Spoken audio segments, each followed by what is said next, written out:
So welcome to our lecture today. My name is Jing Liu. I'm the Executive Director of Michigan Institute for Data and AI in Society, where the acronym goes, we're MIDAS. I will just tell you who we are. So MIDAS is a university-wide organization promoting the development and application of data science and artificial intelligence methods for scientific breakthroughs and also for positive societal impact. And so the work that we do at MIDAS is really about research, training, and collaboration.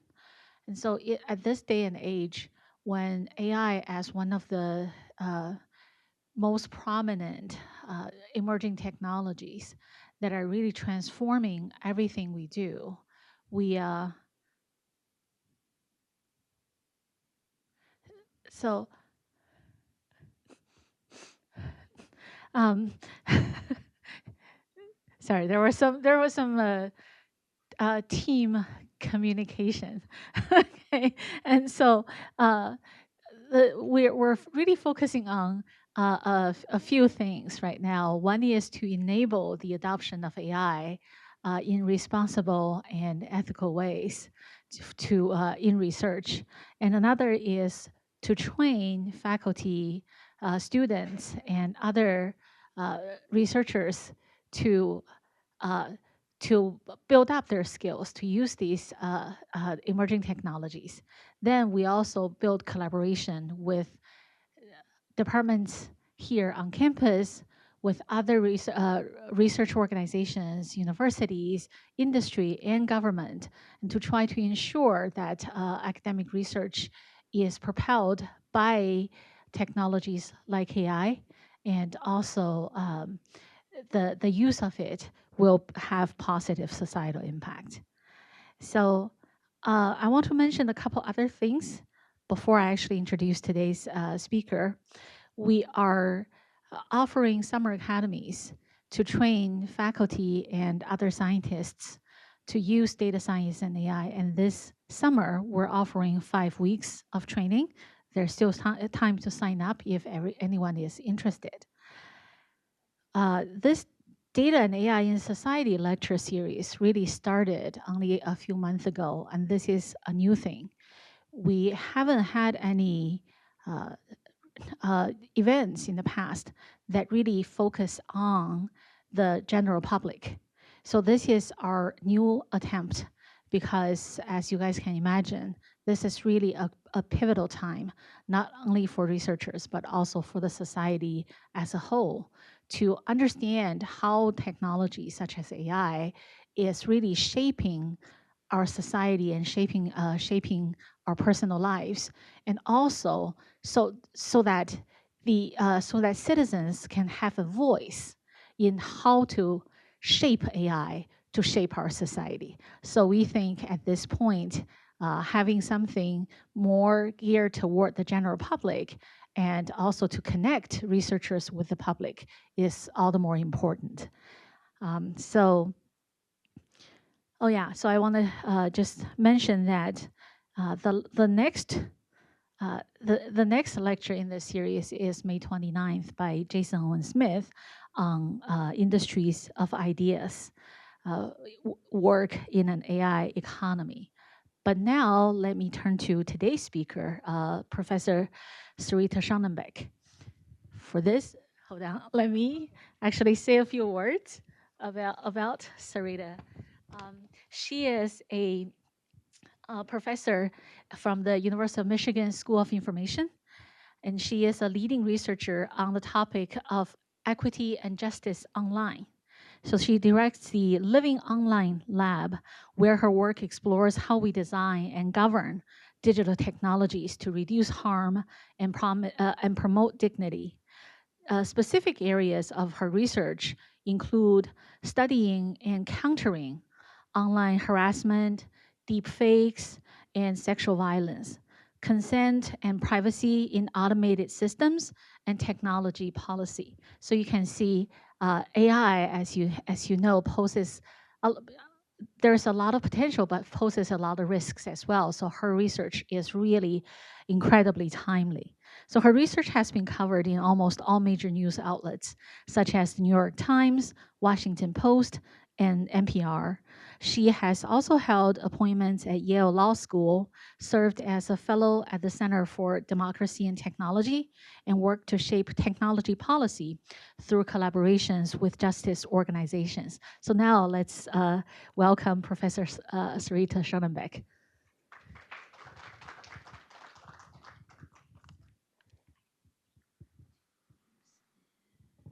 This is fine. No, I tend to walk around when I talk, so I was going to use this anyway. So thank you all for being here. The talk today will be about generative AI and specifically sexual deepfakes.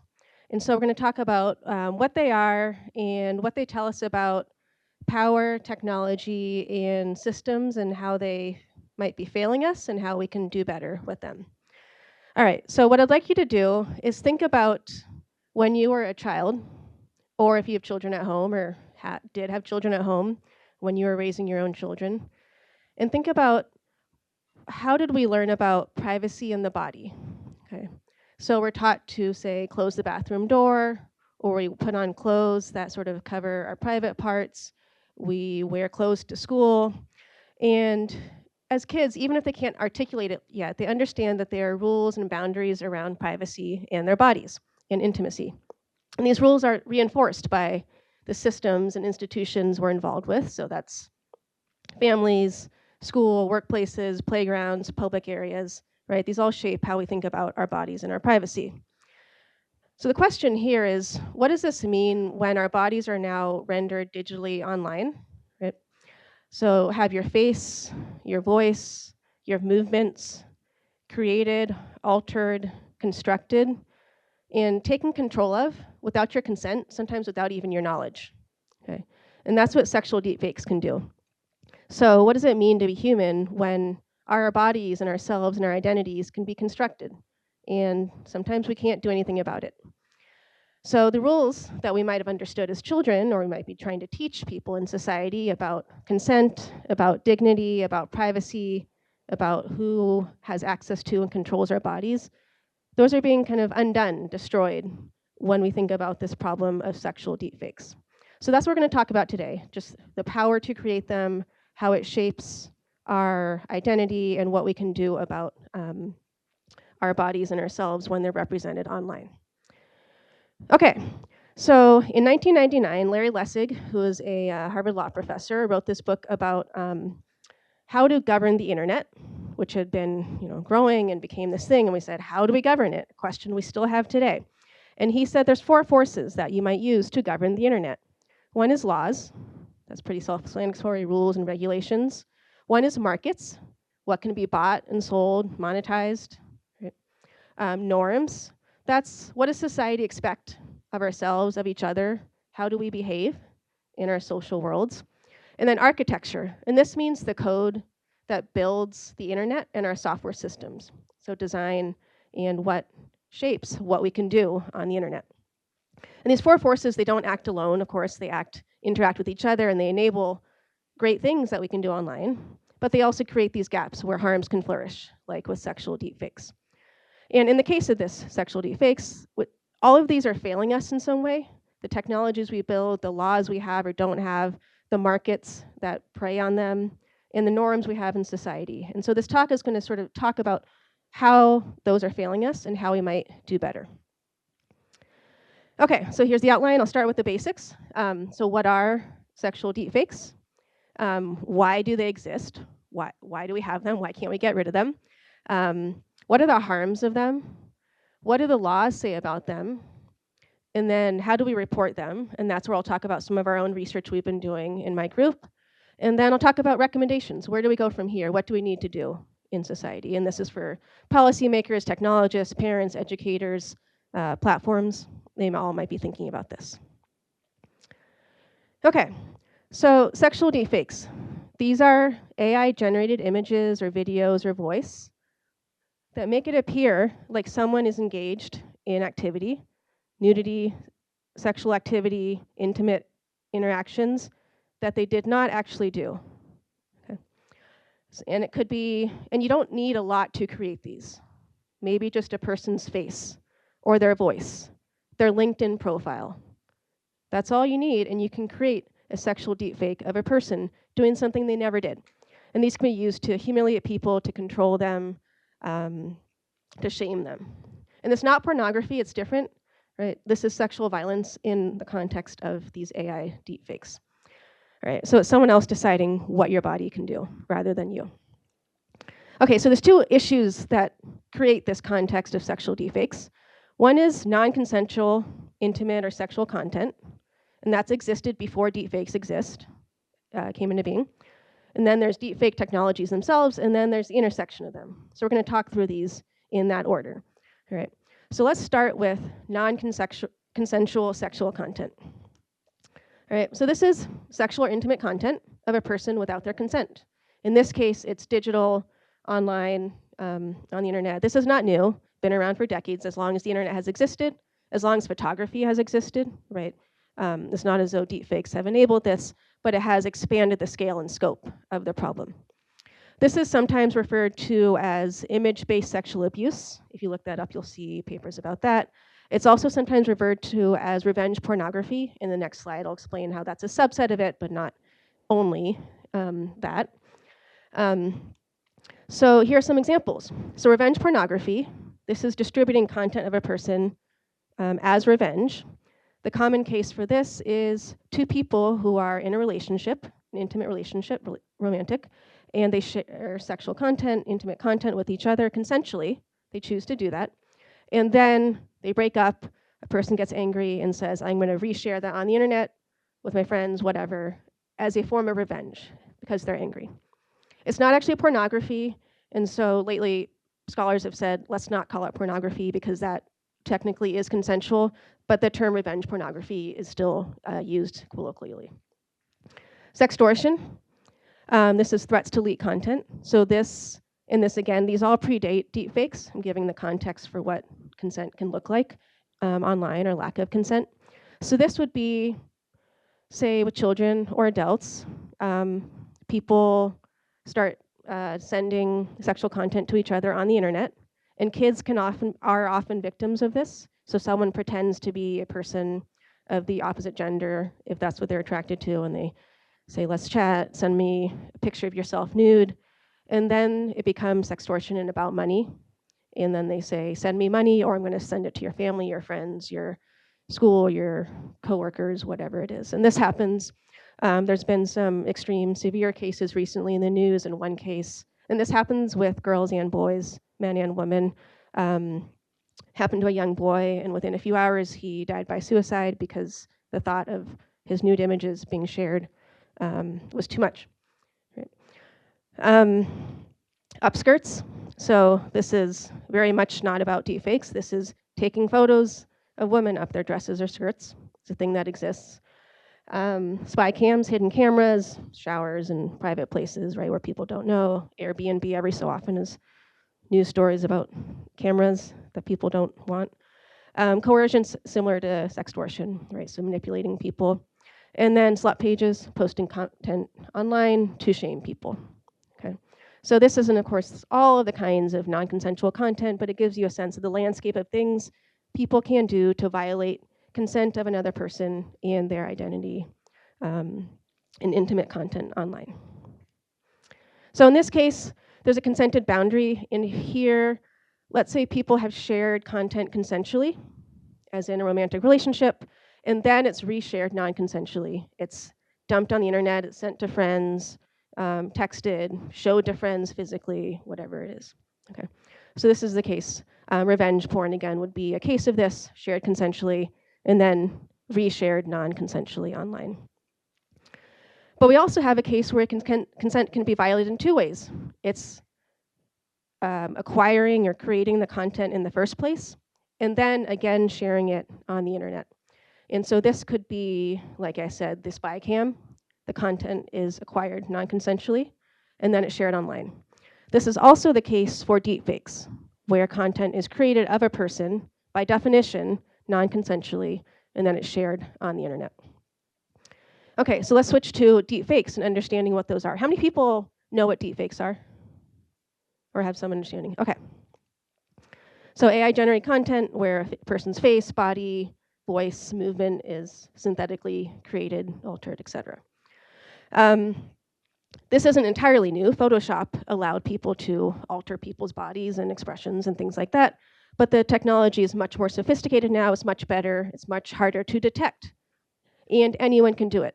You don't need to be a Photoshop expert. You don't need to be a computer scientist. You don't need to have servers. You just need to be able to find the right website on the internet to create a deepfake.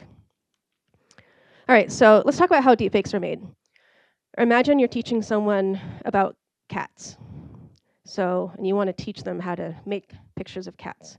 So you're going to show them a lot of cats, hundreds, thousands, millions of pictures of cats. And they will learn that there's ears and there's tails and they can be orange or brown and they do various things and they meow. Okay. And then so you can learn patterns about them. So this is what generative AI is doing. You take content on the internet, freely available. There's lots of it. It may not be high quality, but it's there. And you train it to learn about the world around us. So anything that's available on the internet that is trained a Gen AI model is something the model can now potentially recreate. Okay. So text, images, audio, video, you train a model as kind of an abstract representation. Right? So when I say model, I mean an abstract representation of sophisticated software that can take an input and generate output. Okay, so now once it's trained, you've built a model about your cats. You can put in a prompt and say, now make me a cat and a unicorn in the forest. And since it's also learned about what unicorns in the forest is, it can make you an image or a story about those things because you've trained it to. So these models, if you've used ChatGPT or Midjourney, those are some prominent ones. You put a prompt in and it creates new content for you. Some models are open source, meaning they're available to the public. Anyone can take them, fine-tune them, train them for their own purposes. And this is where we get the problem of sexual deepfakes, because ChatGPT will not make sexual deepfakes. If you say, please make me a nude woman, no, really, I really want to see a nude woman, it'll not make it for you because their policies say, we don't create nude content. That's a violation of our policy. But when you have open source models that may not have policies built in, or someone can take them and decide what the policies are themselves, now there's a whole cottage industry of these models and websites that say, sure, we'll make you nude content. What do you want? Okay. So that's how we get this ecosystem of deepfakes. Okay, so here's a few screenshots of nudify websites. Has anyone heard of a nudify website? Is what it sounds like. But there's lots of them. They're not hard to find. I didn't put the URLs because the general sort of principle is not to make it easy to find them, but they're findable. In this case, these are all websites that do a wide variety of things, but that includes nudifying a person. Okay, and that means that you can upload an image and click go, and it'll make them nude using generative AI. And it'll be very good because generative AI is very good. And so think about Amazon. You know, the one-click button on Amazon kind of made like e-commerce so easy. You can just buy things really quickly. In some ways, this is like become like the one-click version of sexual violence. Just upload a photo of someone, click go, and now they're nude. And right, you didn't need much. You needed a face, their body, something like that. Okay, and this is on their home pages too. So it's designed to make it as seamless and easy as possible to just go land there and make this content. Okay, so this is a screenshot of a popular sexual deepfake repository, like a YouTube, but for sexual deepfakes, and it focuses on celebrities. Okay, so on the left, obviously the videos aren't there, but it shows the most viewed videos, and these have millions of views each. You probably can't see it, but you're not really supposed to see the details here. So people have uploaded videos of celebrities. None of them are real. It's all made using generative AI, just reconstructing celebrities.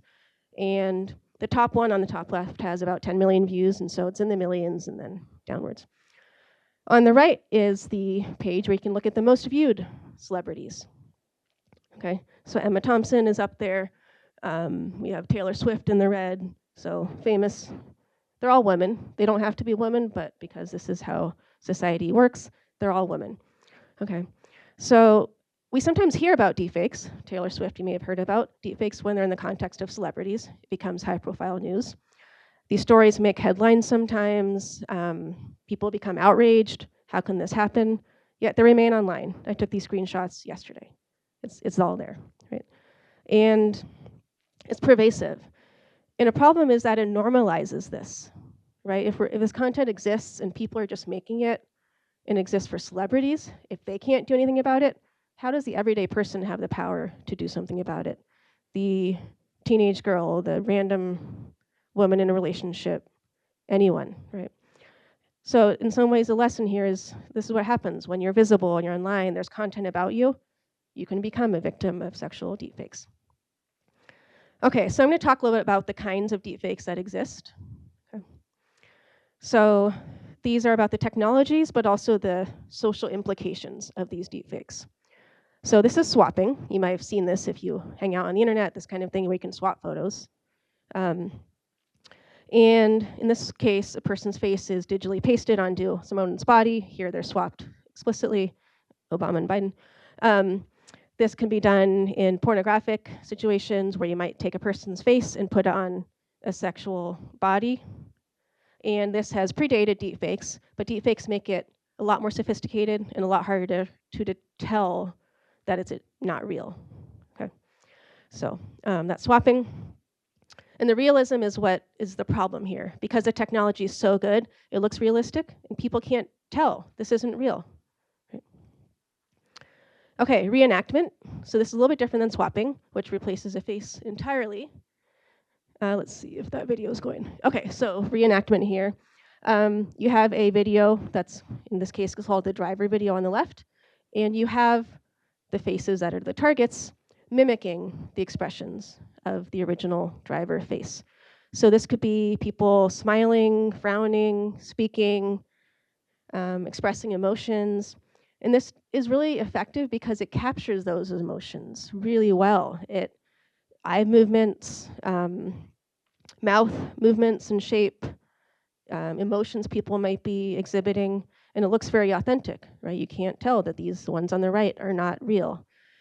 And so again, it becomes very expressive and traumatic to victims because they didn't do that, those people on the right? Okay, cloning. This is a deepfake technique that's not just about the physical body, the visual appearance, but about voice. So you can clone a person's voice, and then you can, with just a short audio sample, have them say things that they didn't actually say. So this is one that I made on jammable.com, so you can check it out. This is using Barack Obama's voice with a YouTube video of the Michigan marching band. Let's see if that plays.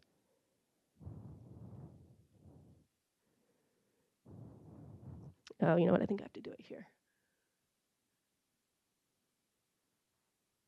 Ladies. Oops. Sorry, let me try that one more time.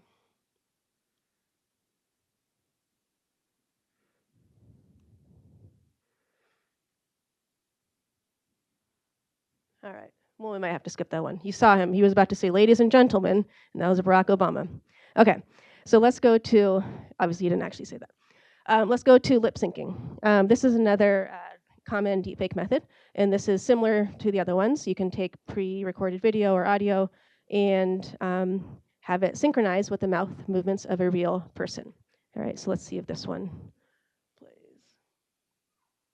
Thinking got way more expressive. Check this out. I'll upload the classic line from Taken. Now I upload the image I want to use, and in a few seconds, here it is. What I do have are a very particular set of skills. Skills I've acquired over a very long career. Skills that make me a nightmare for people like you. Okay, so you can imagine this can be used with real people and have them say anything that they may have never actually said. Their mouth never made those movements. All right, and so it can turn, you lose control of not just your body, but your voice and the things you said. And it's hard to contain that. And it can be used to construct something like consent, to falsify consent. You have voice cloning, you have lip syncing, you have people agreeing to things that they did not actually agree to. And again, with sexual violence, you can see why that's a problem. Lip syncing got way more expressive. Okay. Check this out. I'll upload the classic line from Taken. Okay, and then morphing, second to last one. So this is blending features of multiple people.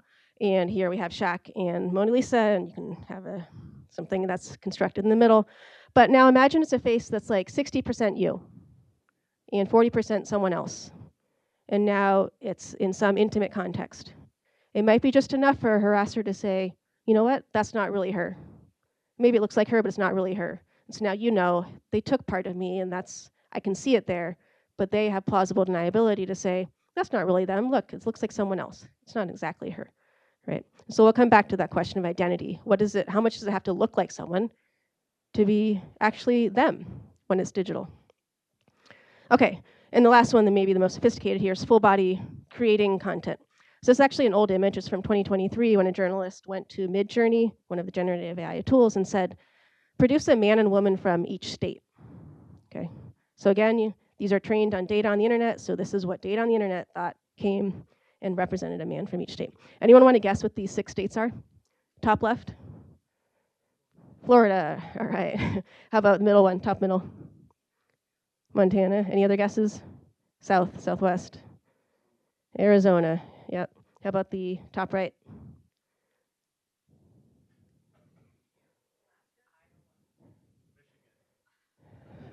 We'd get there eventually. There's only 50 choices or whatever. But this one's North Dakota. Bottom left, no, Hawaii, yeah. Bottom middle? Yeah. Are you a New Yorker? So yeah, they look a little bit angry. And then bottom right. That one was hard to explain, but guess which I would have chosen? This one's Michigan, which is interesting. You know, could try to make sense of what data was reading from Michigan.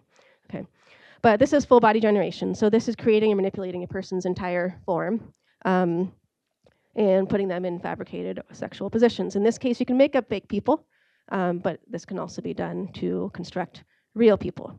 And again, once this is done, it's profoundly harmful, because even if it's found out this is not real, to have someone's body, to have your body reflected in a way that's sexual or intimate and that you didn't actually do, even if someone knows it's not real, it's still a violation of you, your dignity, your ability to control and make decisions about, this is me and I didn't consent to this.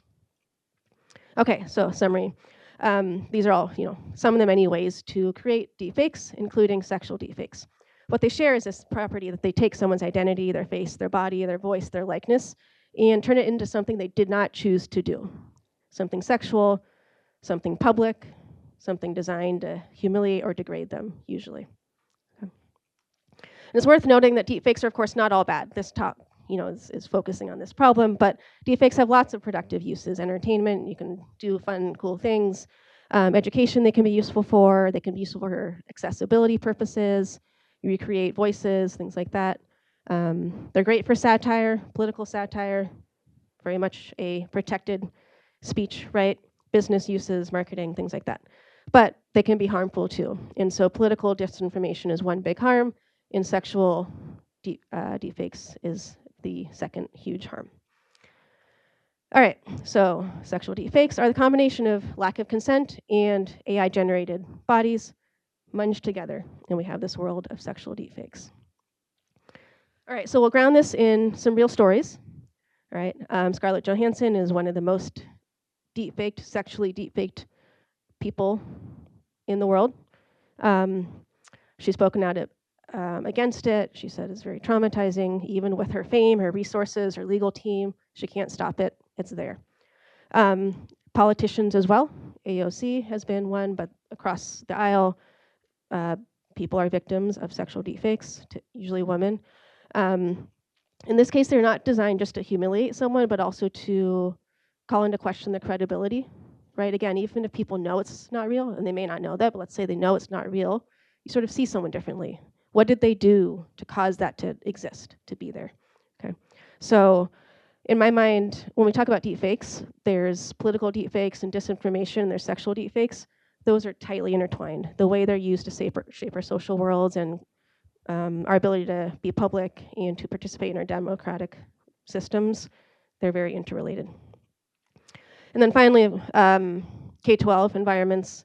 There's some public stories, a lot more private ones. One recent public one was in New Jersey, where a high school male student created AI-generated content of several classmates. They were very upset about how the school responded as well. So schools have to figure out, what do you do about this? And so we can see here across, celebrities, politicians, children, anyone can be a victim of sexual deepfakes, and anyone is at this point. It happens a lot. All right, so why do these exist? Why can't we just get rid of them? We'll come to that. We'll come to laws in a minute. But let's start with, why do we have a world in which these exist? It's not like they just appear out of nowhere. They're made. They're deliberately made. It's a choice. They're made using tools that exist in the world. They're uploaded and shared. These are all choices people make to construct these things. But these aren't, of course, about individual behaviors. It's about systems and structures that enable them. Okay, so design of the internet. This is what has enabled deepfakes, the beneficial ones, but also the harmful ones. So the internet was built on cyber libertarian ideals. They said in the 90s, we want the internet to be free, to be open, to be not overly regulated. We want people to make stuff and be innovated, and this will be democratic, and people can participate. At that time, it was text only. They can participate in ways where their identity may not be known, and that can be good for them. That can allow them to have a voice.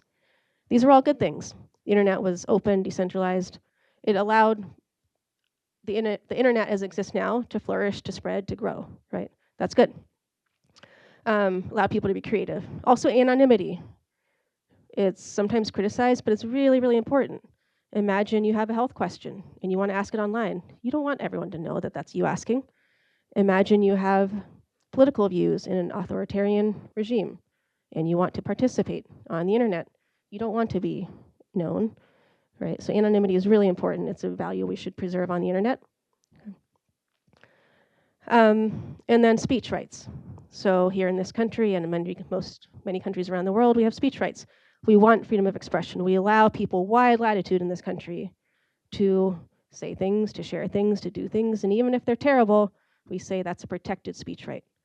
Daphne Keller is a law professor or law scholar, and she calls it lawful but awful speech on the internet, which is, it's awful. We allow hate speech. We allow some really, really bad stuff, but it's protected. And so when we say, why can't we just get rid of all this stuff? Often the problem is our First Amendment and speech rights, because we don't want to trample over that. And we'll talk about some of the risks there. So design of the internet, it's been a good thing, but it has its consequences. The other reason sexual deepfakes exist is sexual violence, something that exists in this country and in the world. And this isn't just about sort of the body or sexuality, it's about power, who has power over other people. So deepfakes are used to intimidate people, to control people, to degrade them, to attack their identity, whether it's about gender or sexuality, political figures, minors, all these things. Okay. And the systems around them, we'll talk about this when we get to laws, but they also kind of protect the ability to do this. And this is not dissimilar to sexual violence offline. While we have due process rights, we have these things, but we know it's very hard for victims of sexual violence to get the justice they want, to get the behaviors to stop, to navigate legal systems that re-traumatize them. It's very similar with online experiences, to be able to say, I want this to stop, I want these to come down. It's very hard to actually have that happen. And this is not a fringe issue. So when we talk about deepfakes, most of the computer scientists here and most of the computer science papers, we've done a study of this, an audit of computer science papers, research papers about deepfakes. Over 90% of them focus on political deepfakes or fraud. That's what they study. But over 90% of deepfakes are actually sexual deepfakes. So when we think about what fuels the internet throughout, it's 40, 50 years, sexual content. In the case of deepfakes, most deepfakes, by an overwhelming majority, are sexual, not political or fraud. Those, of course, matter overwhelmingly too, but the prevalence is sexual deepfakes. Okay, so pornographic, and they're overwhelmingly of women as well, not surprisingly. All right, so let's talk about the harms for a little bit. This is a teen victim, and she said, I never thought that if I left the door cracked a little open because my shower gets too steamy, that pictures of me would end up all over my school. It was terrifying. This was not specific to deepfakes. It was very hard. She's dealt with a lot of mental health issues. She dealt with a lot of emotional distress and humiliation from the mother of a teen victim.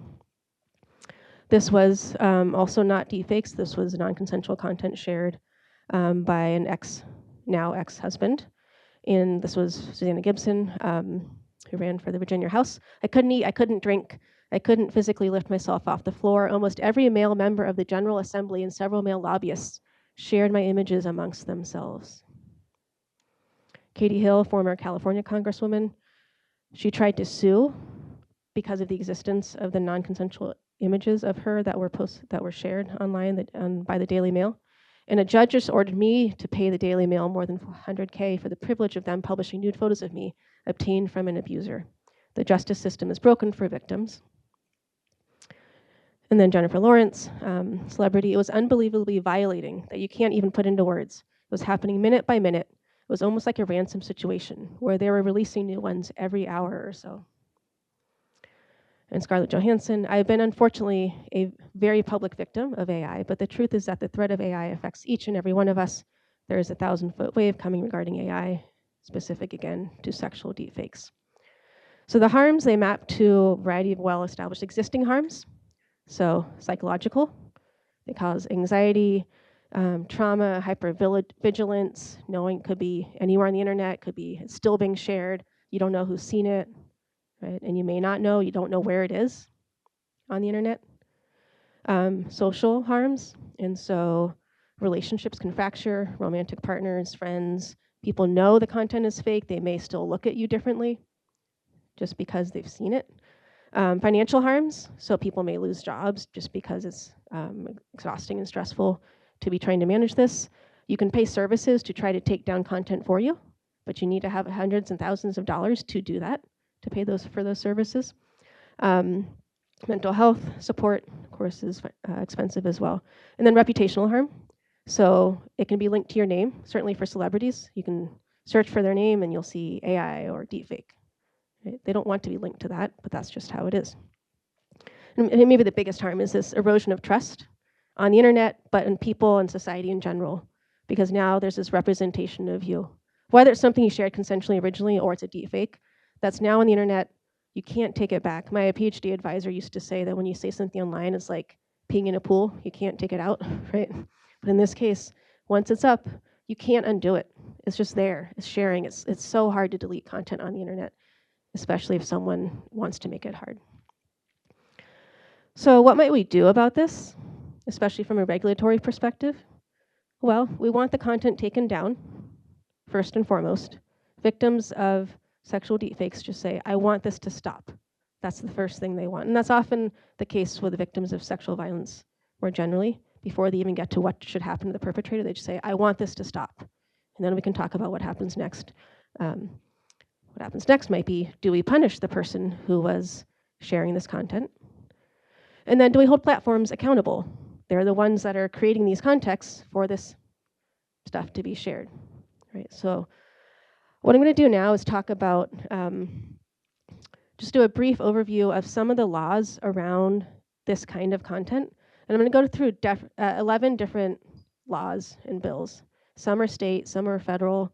And 11 is a lot, so the goal is not to remember each one specifically, but to talk about the landscape of the kind of bills that exist, some of which have been enacted for a long time, and some of which are new, and some of which haven't passed, to help us make sense of why this is hard to deal with and what people are trying to do, lawmakers are trying to do to manage it. So the most fundamental one, how many people have heard of Section 230? Okay. This is the thing that has profoundly shaped the internet as we know it today. If there's a single bill or law that say what shaped the internet, it is this one, social internet. Okay. Section 230 of the Communications Decency Act. This was passed in 1996, and it said platforms are not liable for the content that users post on them. Because they said very early on, if we hold CompuServe, Usenet, right, the early old school 1990s internet platforms, if we hold them liable for what users are posting, they will all go under. And remember I said we had this cyber libertarian sort of, we wanted to create an open internet and there will be innovation and lots of companies and they'll thrive and they'll build cool stuff.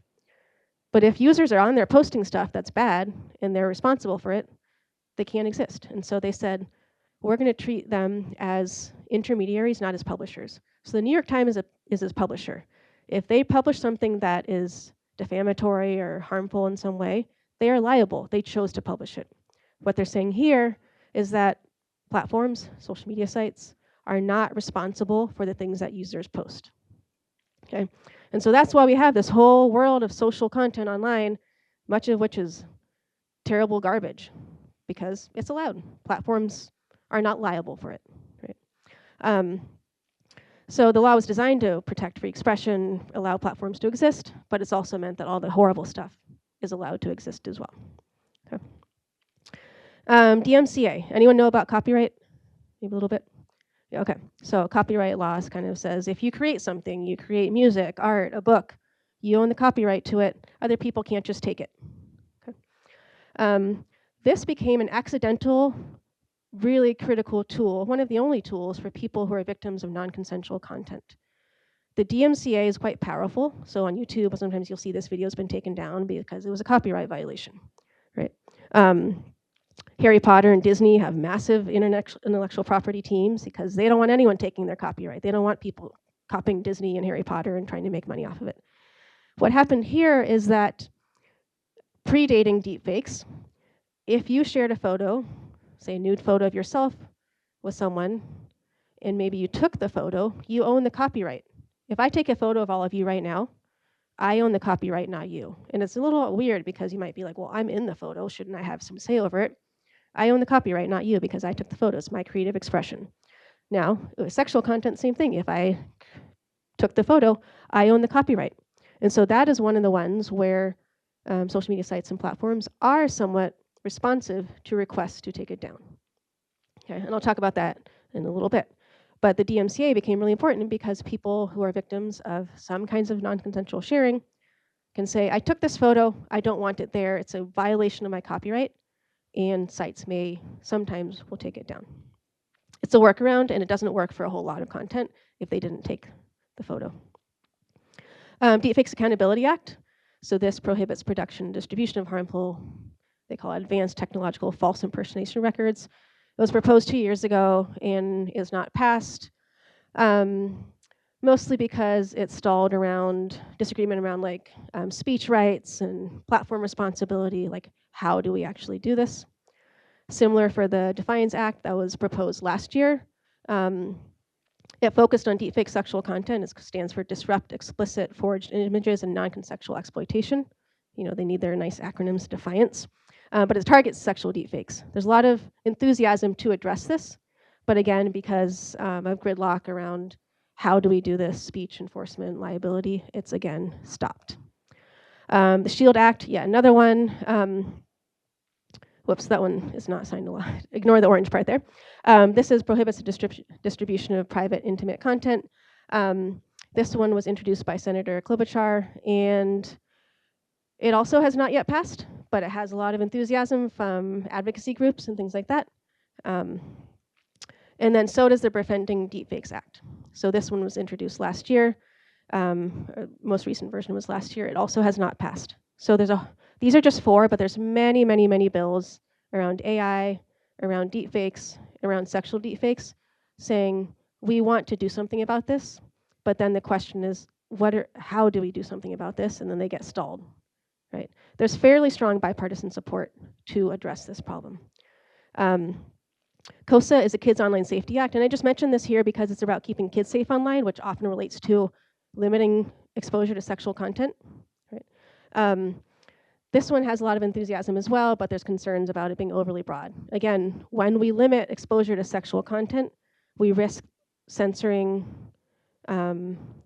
protected speech around sexual content, right? So for example, LGBTQ content.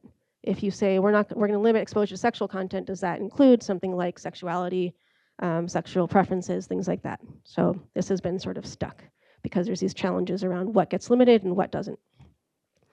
And then this one has the most activity right now.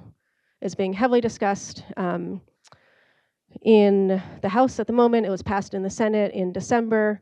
It was introduced by Senator Ted Cruz last June, and it criminalizes non-consensual content, including deepfakes. and very uniquely has a bill that says when someone reports non-consensual content, websites must take it down within 48 hours. Okay, which is good. That's a good principle. To the extent you agree this shouldn't exist, we should take it down. Again, the problem is in the details. How do you actually show that it is non-consensual versus not non-consensual? But so far, this one has a lot of enthusiasm. It's in the House right now. President Trump has already said he's going to sign it, and I'm going to show you a clip of why in just a minute. And then there's state laws as well. Michigan, every state except South Carolina have laws, new laws relatively, that criminalize non-consensual sharing of sexual content, intimate content. Okay. But they're hard to use, same as with sexual violence offline. If something happens, going through the legal system is difficult, it's expensive, it's re-traumatizing, and so the same challenge exists here. There are state laws criminalizing this behavior, but the path to justice is going to be long, and they say nothing about taking down the content. So there's still no law at the moment saying content must be taken down. There are new proposals. This is a new bill in Michigan that says we'll criminalize it, specifically deepfakes. So this one would address it, but it also raises questions about how do you know something's a deepfake and things like that. And this one was just proposed a few months ago, so it's under discussion. Some of the states do have bills passed that criminalize deepfakes specifically, but again, they haven't been used a lot yet because it's hard to know how to use them. Just yesterday, Elon Musk and X sued Minnesota for their state law around sexual deepfakes because they said it's a violation of speech rights, constitutional rights to speech. So we'll see what happens. And they may not be wrong. I normally wouldn't sign with Elon Musk, but in this case, it's really hard to say how do you take down sexual content that's non-consensual while allowing all the other kinds of content that are well within our speech rights, our protected rights. All right, so just an overview of them. The main point here is that we have a mix of laws.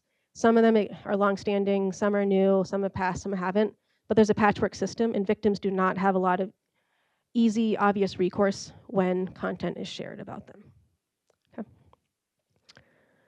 All right, so I'm going to talk about reporting processes. So you might say, okay, this content exists online. What can I do? Can I get it taken down? What can I do about it? And this is where we've done research auditing platform takedown requests. All right, so let's look at some of the policies. This is Pornhub.com. They have a policy that says you may not share this content. They've been under fire in the news because they had child sexual abuse material, and so they tried to sort of tighten up what they were doing. They now require identification for uploading content, but again, it's very hard to know if content's consensual or not. But they do have a form where you can report violations and say, this is of me, and it's non-consensual, please take it down. Whether or not they respond, it's hard to know. A whole bunch of websites that are with names like girls.xxx, so just pornography websites, they have no feature that allow you to take down content that's non-consensual. They only have a DMCA request because the law requires that. Okay, so this is a website. Didn't put the URL here because there's no need to, but the only takedown option they have is DMCA. So saying this is a violation of my copyright. If you can't claim that, then you're out of luck. Meta has two options. One is this is non-consensual images, privacy violation, please take it down. Or this is a violation of my copyright, please take it down. So if there is content on the internet that is non-consensual and sexual, there are almost always, for these major platforms, two ways you can request to be taken down. One is, this is non-consensual intimate content that is a privacy violation, please take it down. One is, this is a copyright violation, please take it down. Those are the two choices. This is Twitter's interfaces. And again, we have intellectual property on the left. This is a copyright violation. And then the private content on the right. This is non-consensual. There are some websites that try to streamline the takedown process. So the one on the left, Take It Down, is run by the National Center for Missing and Exploited Children. And that's for children, minors under the age of 18. And then Stop NCII is for people 18 or over. And the way these work is that you upload images of yourself that are nude, sexual, intimate, and they hash them. So hashing is a way where you can create like a digital fingerprint of the image that is stored on their servers without having to store the image itself, right? Because they don't want all your sexual images. You don't want to share your sexual images with some random database. The idea is that you can upload your images, they'll hash it and store it, and then they can look for other images on their sites with the same hashing function. So it's like a digital fingerprint. It's stored there, and they can look for it. Whether these work, we don't know, but that's one way. This is also how child sexual abuse material is handled.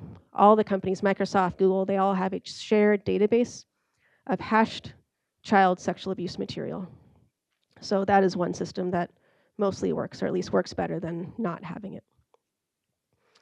All right, so I'm gonna talk about audit studies, 2 studies that we have done to test when you try to take down content, report it, does it work or not? Okay. This is led by my PhD student, Xue Li, along with Eric Gilbert, who co-advises her in the School of Information.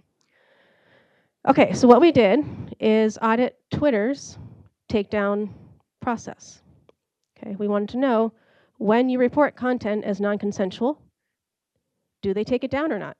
Okay, these are black box companies. There's no way to know what happens because they don't tell you. So we wanted to know, can we try to simulate that process and do it ourselves? So this was a very ethically complicated study to design. What we did was use generative AI to create nude images of women. We uploaded them to X. We created another batch of reporter accounts and reported them as non-consensual. And then we monitored them and said, do they come down or not? And this was an experimental design, so we reported half as copyright violations under the DMCA and half under Twitter's privacy violation policy. Okay. So generative AI, so these are blurred images of what we uploaded. Right. On the left were the images we uploaded, on the right were the reporter images, so these were different. We kept them consistent as like white women in their 20s and 30s, just so there's not variance in how they might respond. Right. So these are the images we uploaded. And then we reported half. I showed you the screens of half as copyright violation on the left and half as the privacy violation on the right. Anyone want to try to guess what happened? There's 25 in each condition. It was small on purpose, small study. Who wants to guess what might have happened? The copyright violation reports versus the privacy violation reports. Which one? Copyright came down. Yeah, why? Money? Like, yeah. Okay, so we monitored them. We looked at them each day and said, are they still up or not? Okay. All images on the copyright, all 25 images were taken down in 24.5 hours. So we don't know if it's a human or AI. We think it's human, but they were all taken down as copyright violations. No images were taken down after 3 weeks. Okay, so Twitter has a policy that says, we do not allow non-consensual intimate content on our platform. You can report it and we will take it down. And they took down 0 photos. So you can imagine why this is profoundly harmful for victims. This is just one example, and Elon Musk runs Twitter, so we don't have high standards for it. But even we can imagine you report it, you want something to happen, and then you're still overlooked and violated. Okay. And again, yes, it's because there's a law. So one of our main takeaways here is that we need laws to take down content. I'm going to come to this. Our second study was looking at smaller websites. So not necessarily Twitter or Facebook, but all of the other websites that exist on the internet. And here we need to know, well, how do we know when takedown requests are sent to them? And the reason we know is that when people send takedown requests to smaller websites, they also ask Google to de-index that content. Please make it so Google, at least if someone Googles, they don't find that content. Okay. So, and Google tracks all of those requests, and they send it to this database called Lumen that's run by the Harvard Berkman Center. This has been run for 20 years. So Google, Wikipedia, major platforms send takedown requests to Lumen, and they're all stored. You can go look at it. You can open it now and find, usually it's like copyright violations, but they also have non-consensual content because, like I said, people use copyright to say, please take this down. And they have an API that researchers can use. So that's what we use to say, when people request that content be taken down and de-indexed, does it happen or not? We can follow these live. So what we did was follow real requests that came in about non-consensual content. So live requests, this was a real kind of field empirical study. When those requests come in, we can then look at the content and say, each day, has it come down or not yet? Right? Okay, so the way that we do this is first look for tickets. They're called tickets, these requests. And here we just look for ones that contain terms like revenge porn, sextortion, blackmail, non-consensual content. So this is just one example. You can't see it, but there's a description that says non-consensual pornographic photo. So we use keyword search to identify some of these tickets. And then we extract the infringing URLs. And so Lumen actually has the URLs of the non-consensual content. It's a real privacy risk. I think people don't know that this exists on Lumen. You can access it, but it's there. And what that allowed us to do is to say, go to that URL, and does it still exist or not? Okay, is it still live? Has it come down yet? Right. So there's a whole bunch of URLs, and so you might have seen error messages. When a URL is not live, it doesn't exist, something happened, you get an error message, a 400 error message. When it is live, you don't see it because it works, but you get a 200 message. That's how the internet is designed. So we followed over 1,000 of these requests to please take down non-consensual images and said, do we get a 200, meaning it's not been taken down yet, or a 400, meaning it's come down, and that's good, right? And said, what happened? Okay, so we monitored them for like 2 months, right, to see how long. Okay, anyone want to guess what the median removal time is for images to come down on these websites? When have at least half come down? Random, 10 month, yeah. Yeah, it's kind of arbitrary. 45 days, right? So, and this is median, meaning after 45 days, half of the images have come down and half have not. At some point, you give up and say they're not coming down after that many days, right? It was a sort of a curve. So if they're coming down, they come down within a few weeks, and then it's kind of quiet. And after 48 hours, 95% of them are still up. So the vast majority are up. So again, think about the trauma of knowing images are there. They're being shared. People are sharing them more. They're throwing them all over their various websites. You can't track them. You just want them to come down. Even if you can find them and report them, they don't come down on average, and they certainly don't come down quickly. And so you just have to exist knowing that it's still there. Okay, so we were excited about this result, not because it's good, but because we said we need a law to take down content. See how the DMCA works? Copyright at least sometimes works. People will take, platforms will take it down because there's a law. We need a law to take down just non-consensual intimate content. And this is a compelling result. We sent it to Congresswoman Dingell's office, and they were responsive because she has behind some of the bills to take it down. But then what happened is this. It just passed the Take It Down Act, and this is so important to criminalize the publication of such images online. Is terrible, terrible thing. And once it passes the House, I look forward to signing that bill into law. Thank you. And I'm going to use that bill for myself, too, if you don't mind. Because nobody gets treated worse than I do online. Nobody. That's great. Thank you very much to the Senate. The Senate just passed the Take It Down Act. And this is so important. I don't mean to subject you to that twice. Okay, so what's the problem? Well, we've said we need laws. We want to take down content. It's going to be misused. And our president will take it down for political satire he doesn't like, which is absolutely a speech-protected right. So when we think about now, we have sexual content. We want it to come down. We have speech rights. We cannot violate those. We know how that threatens democracy. We have to figure out what's the middle ground here. So Take It Down had a lot of enthusiasm from many sort of civil rights, civil society organizations saying this is good. And then this happened this year, January, February. Trump and Melania said, cool, we're on board. And now people have cooled down on Take It Down bill because they said now they're going to use it for censorship or to take down content they don't like. Okay, so that's where we are right now. It'll probably pass in the House, and Trump will then sign it. So we will have it, but how it will be enacted is concerning. Okay, so the last sort of bit here. Go back to this model of law, markets, norms, and architecture. I want to look like, what would it look like to rewrite some of these to focus on dignity, consent? How do we build an internet that is better protects people from sexual deepfakes? All right, let's focus on AI developers. So hashing technology, I remember I said you can upload images and it'll be hashed. It'll have a digital fingerprint.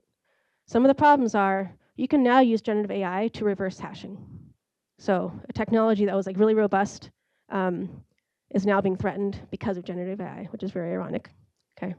And so now you might have a whole bunch of databases where people have voluntarily shared their images, thinking that would be private and secure and protected. And if it's leaked, you can use generative AI to reverse engineer it, and massive re-violation of people's dignity, re-traumatization. I mentioned computer scientists.